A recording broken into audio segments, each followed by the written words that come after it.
Olá pessoal, sejam bem-vindos ao primeiro Recruta Líderes promovido pela Arpio Recrutamento e Seleção, uma empresa que foca principalmente em soluções de tecnologia para empresas que buscam recrutamento e seleção no mercado. Aqui somos verticalizados, eu acho que esse é o ponto importante, então dependendo da sua área funcional, temos equipes prontas a atendê-los. Estamos aqui hoje principalmente com um convidado ilustre, que vamos falar do mercado financeiro, principalmente finanças corporativas, mas acho que mais importante do que isso é explicar um pouquinho quem que é a Arpio.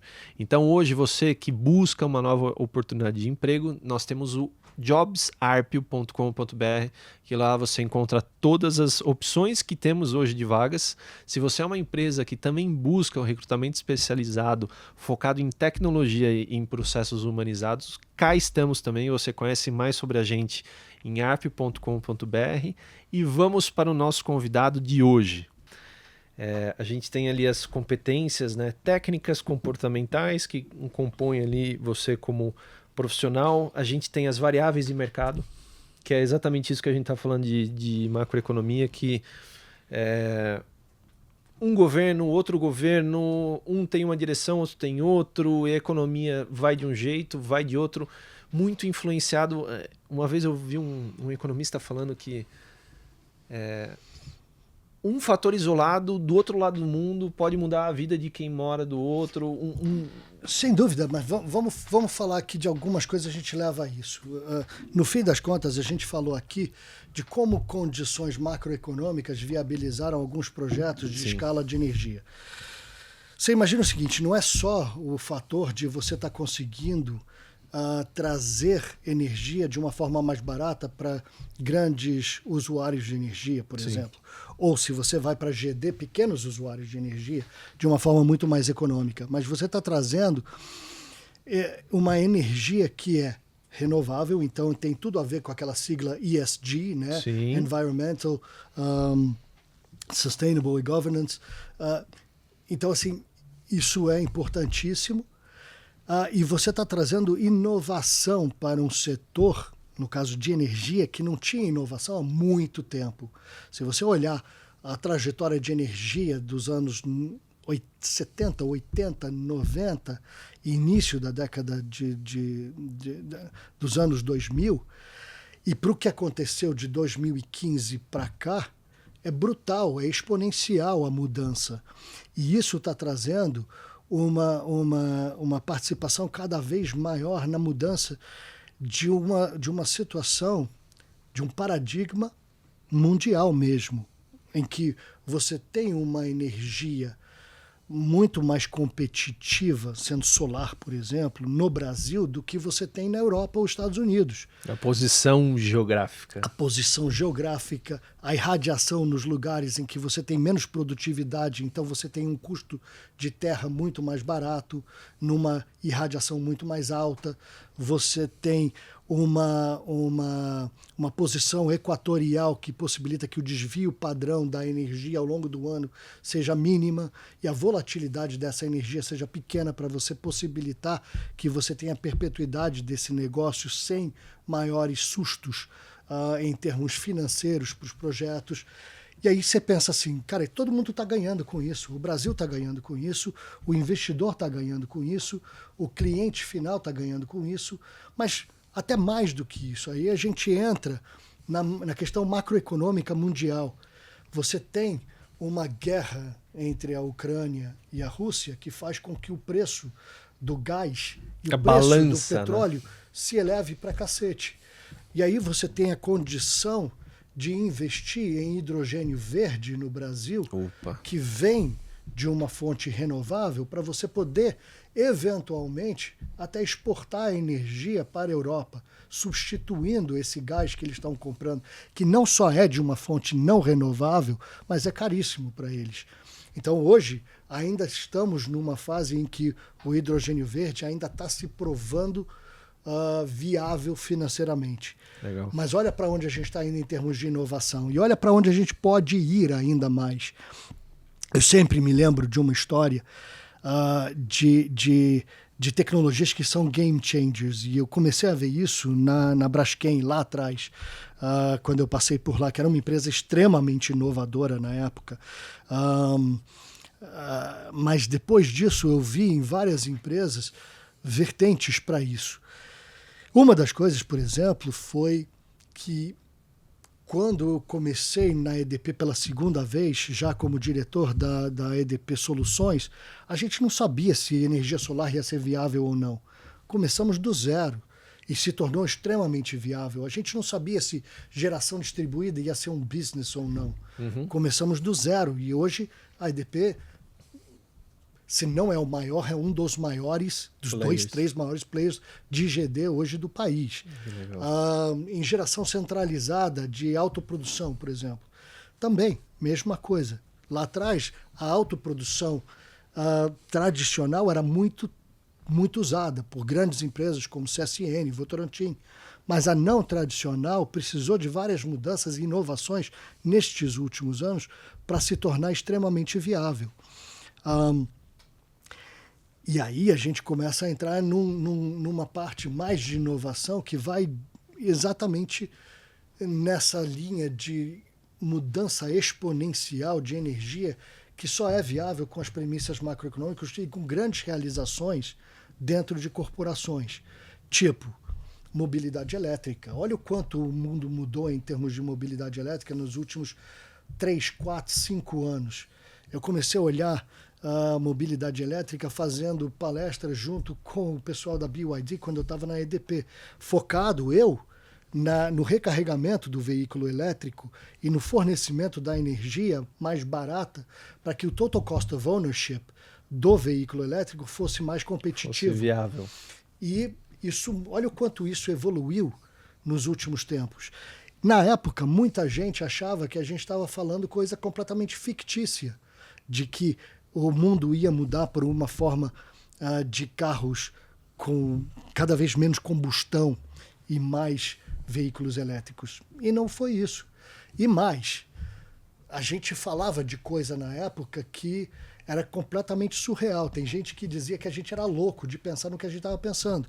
De botar, por exemplo, mini satélites, microsatélites na atmosfera, para poder fazer a captação de energia solar, converter em energia elétrica, converter isso para dados, transmitir para a Terra e descriptografar isso para de volta para a energia, para você poder carregar via indução aparelhos tipo notebooks, celulares, carros, tudo. Todo mundo ria da gente na época quando a gente estava falando disso. Quando eu voltei do exterior, que tinha estudado formas de fazer coisas assim. A China colocou mini satélites há pouco tempo no espaço para fazer exatamente isso. A perda ainda é enorme. Sim. Mas se você conseguir viabilizar isso, você muda radicalmente a forma de você transmitir energia pelo mundo inteiro e usando uma energia renovável. Então, e assim, só o que eu ia te perguntar, até para as pessoas que estão ouvindo, que nós não estamos falando de 20, 30 anos atrás disso, né? Que ano mais ou menos você estava nessa discussão? 16, 17. Quer dizer, semana passada quase. Mas esse é o ponto que a gente está vendo agora na energia, que a gente não via antes, que é da mesma forma que em outros setores. Olha o que a NVIDIA acabou de fazer em termos de chips de computadores. É revolucionário. A mudança, a escala de mudança que eles obtiveram agora recentemente em processamento de dados é brutal. Mas isso está acontecendo em várias áreas. Olha o que está acontecendo em inteligência artificial nos últimos anos. A gente está falando de uma tecnologia que só aconteceu literalmente os grandes saltos nos últimos 3 anos, 4 anos. E olha o quanto já mudou nesses últimos tempos. Mas isso está acontecendo também na energia. A gente que não está conseguindo ver efetivamente o quanto isso muda no nosso dia a dia.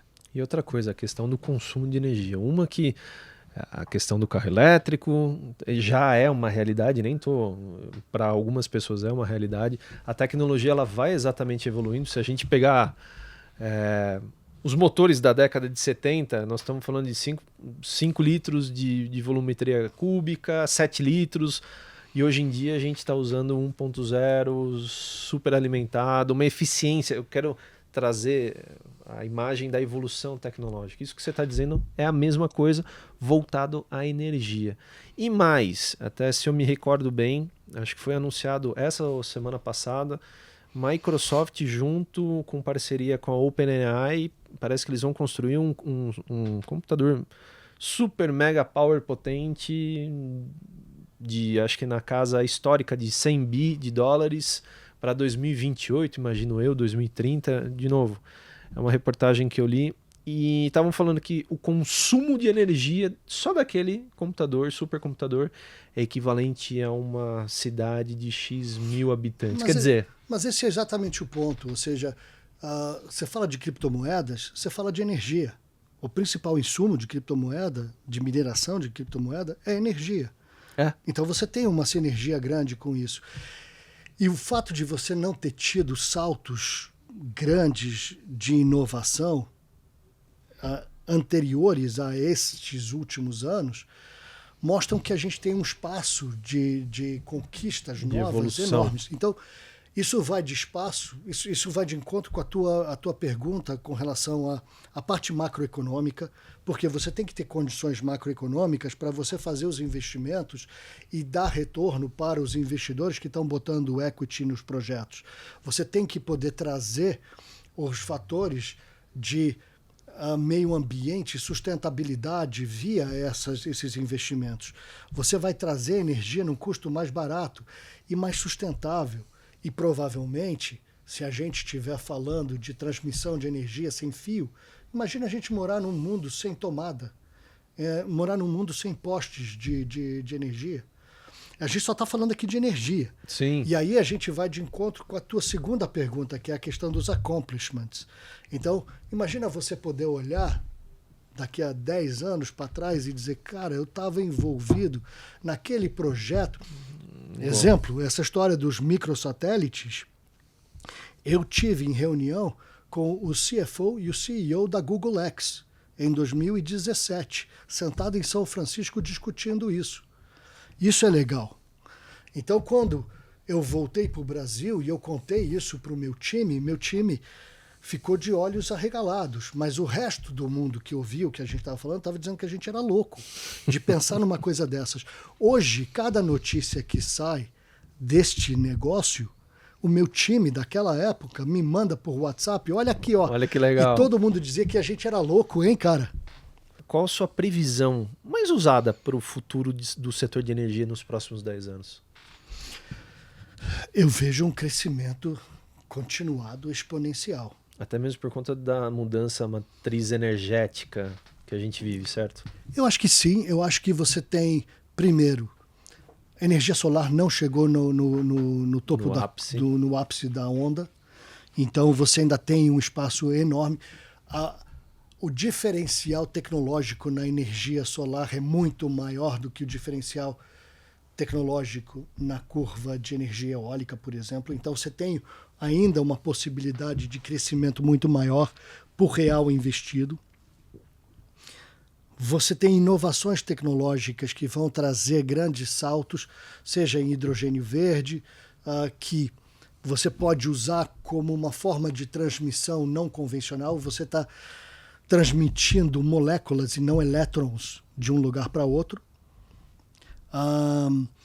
Você tem inovações tecnológicas via indução de energia que vão transformar esse setor como um todo.